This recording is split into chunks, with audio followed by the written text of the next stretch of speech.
Singareni management మన సిఎండ్ఎండి గారు, మా సిఎంఓ గారు డైరెక్షన్లో ప్రతి హాస్పిటల్లోని screenings and health awareness programs conduct చేయాలనే ఉద్దేశంతో ఈరోజు ప్రపంచ రక్తపోటు దినోత్సవం సందర్భంగా నిన్న మేము జిఎం ఆఫీస్లో స్క్రీనింగ్ టెస్ట్ అందరికీ బీపీ చెక్ చేయడం జరిగింది. ఎక్కువగా బీపీ ఉన్న వాళ్ళకి ఎట్లా మందులు తీసుకోవాలా లేదంటే డైట్ కంట్రోల్ చేసుకోవాలా అని ఒక నివారణ రక్తపోటు రాకుండా నివారణ తీసుకోవాలనే జాగ్రత్తల గురించి చెప్పడం జరిగింది. అట్లనే ఈరోజు మా కేకే డిస్పెన్సరీలో కూడా ఈ దినోత్సవం సందర్భంగా అవగాహన సదస్సుని జరిపించడం జరిగింది.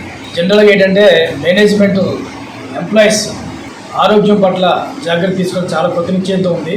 వచ్చిన వాళ్ళంతా కూడా యువకులే కదా, యువకులు కాదని ఎవరికైనా అనుమానం ఉందా? యువకులకి బ్లడ్ ప్రెషర్ ఉండడం ఏంటి అని అనిపిస్తుంది ఫస్ట్ మనకి. మాకే బ్లడ్ ప్రెషర్ ఉన్న వాళ్ళు చూసుకోండి.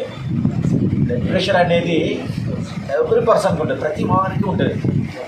ఎవరికైతే కొద్దిగా ఎక్కువ ప్రెషర్ ఉంటుందో వాళ్ళు పేషెంట్, అధికమైనటువంటి బ్లడ్ ప్రెషర్ ఉన్న వాళ్ళు మాత్రమే. ఈరోజు మనల్ని అందరినీ ఇక్కడికి పిలిపించారు. సరే ఏదో మేము ఈసారి వీళ్ళు చెప్పింది 4 మాటలు వినిపోవడానికైనా